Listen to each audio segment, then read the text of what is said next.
Maaari niyo po bang ipakilala ang iyong sarili? Ako po si Mike Johnson Tabora. Nagsimula yun yung napasama ko sa mga kaibigan ko. Mga maangas sila, sikat sila sa school. Mataas ang tingin ko sa kanila, kaya akala ko lahat ng ginagawa nila ay tama. Nung inaya nila ako, hindi na ako nagdalawang isip, kundi sumumbok na din. Kasi gusto ko makibago sa kanila. Kasi gusto ko noon maging katulad sila. Nagsimula po ako nung desperado na ako dahil nawalan ako ng trabaho dahil sa pandemic. Nag-umpisa akong magbenta ng mga marijuana at shabu dahil ayun ang pinakamadaling paraan para kumita ng pera.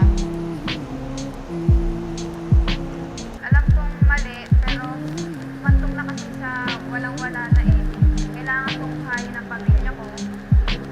Pati ako, gumagamit na rin dahil sa stress para hindi mapagod sa trabaho.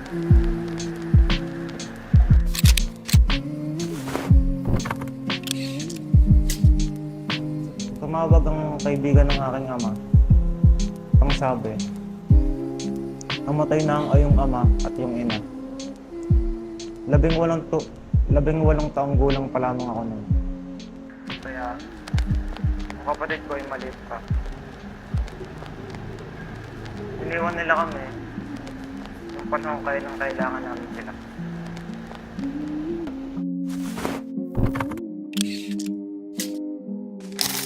Masaya siya nung una, pero sa bandang huli, grabing pagduro sa kahantungan nito. Pwede mo rin itong ikamatay.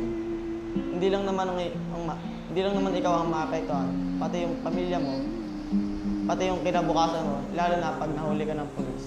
Maswerte na nga lang ako eh, hindi ako nahuli. Kahit gano'n kasi ang dulot nun, mas malala pa ang tapos nun.